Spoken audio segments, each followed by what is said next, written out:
আসসালামু আলাইকুম, সবাই কেমন আছেন? আমি আলহামদুলিল্লাহ ভালো আছি। আজকে মন্তব্য নিয়ে আলোচনা করি। হ্যাঁ, মানুষে নিয়ে যে কত ধরনের মন্তব্য করতে পারে। আল্লাহ, মানুষ এমন এক জাতি, একজনের ঘরে একটা মেহমান আসলেও এটা নিয়েও মানুষের মন্তব্য।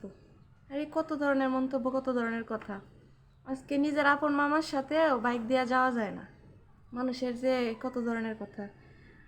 ধরেন মামার সাথে একদিন বাইক দিয়ে যাইতেছি, মামা তো আমার মামা, আমি যেহেতু বড়, আমার নানার নাতি নাতকরের মধ্যে আমি সবচেয়ে বড় নাতি, তো আমি মামার সাথে যাইতেছি। তো মামার ফ্রেন্ড সার্কেল অনেকটি আছে, ওরা বলতেছে কি, তো কিরে নতুন নাকি এই সেই। ওরা একটাবার চিন্তা করলো না ওর তো বোনও হইতে পারে বা ওর অন্য কেউ হইতে পারে, যেমন আমি ভাগ্নিও তো হইতে পারি। এখন আমি যে ভাগ্নির সাথে গেলাম, তারা তো এটা একবার বুঝতেও চাইলো না। ওরা তো কিরে নতুন নাকি।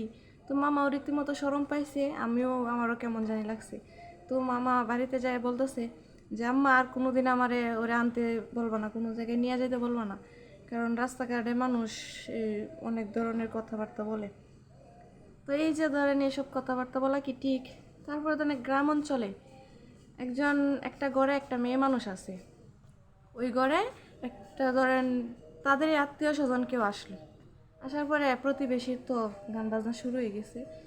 ধরেন কয়েকদিন থাকলো, 3-4 দিন থাকলেই কাহিনী শুরু, যে ওরা ঘরে একটা ছেলে আইছে, ও তো দিন এটা কি হাসাই খালার তো ভাই না হাসাই, এটা কোন হানতে পায় না আইসে কেলা জানে, ও মায়া মায়া, এইসব ধরনের কথা। আর এটা বেশি হয় কি জানেন, যারা টাকা পয়সা কম ওদের ঘরে। আমরা পাশের বাড়িতে একজন আছে, এক জেডি, তার ঘরে এক মেহমান আসছিল, আসার পরে তো প্রতিবেশীরা মিললে লাস্টের যে অবস্থা করছে, যে ক্যাডা এটা কি লাগে এই সেই। তো এইসব করা কি আমরা ঠিক? আসলেই ঠিক না।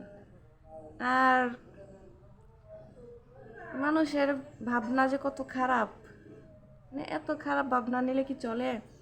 আজকে অনেকেই আছে যে অনেক বয়স করে বিয়ে করে, বয়স করে বিয়ে করলে এটা তারারও বিরুদ্ধে। আমরা তো এত কাহিনী করার কিছু নাই যে একজন বয়স্ক লোকরে বিয়ে করতে পারে, তারা যে মেয়ে বিয়ে করে তার যদি কোনো সমস্যা না হয়, তাহলে আমরা তো এত কাহিনী করার কিছু নাই। যদি কোনো বয়স্ক পুরুষ লোক কোনো একটা কম বয়সী মেয়েরে বিয়ে করে, তাহলে তো কাম সারছে। বাবারে বাবা, এল্লা টিহার লুবে বিয়ে করছে, এই করছে সেই করছে, কত কিছু। কিন্তু কারো বিষয়ে না জানিয়া না বুঝছে কেউ কোনো কিছু বলা ঠিক না। আমরা সবাই কিন্তু এই ভুলটা করি। আমি যে খুব ভালো মানুষ তাও কিন্তু না, হয়তো বা যদিও এইসব বিষয়ে মন্তব্য খুব কমই করি, তারপরেও হয়তো বা নিজের অজান্তে অনেক কিছু বলি। কিন্তু আমাদের সবারই এসব থেকে বিরত থাকা দরকার। নিজের অজান্তেই অনেক পাপ করি আমরা, এসব বলা কিন্তু অনেক পাপ। তাই আমরা এসব থেকে বিরত থাকি। হ্যাঁ, সবাই।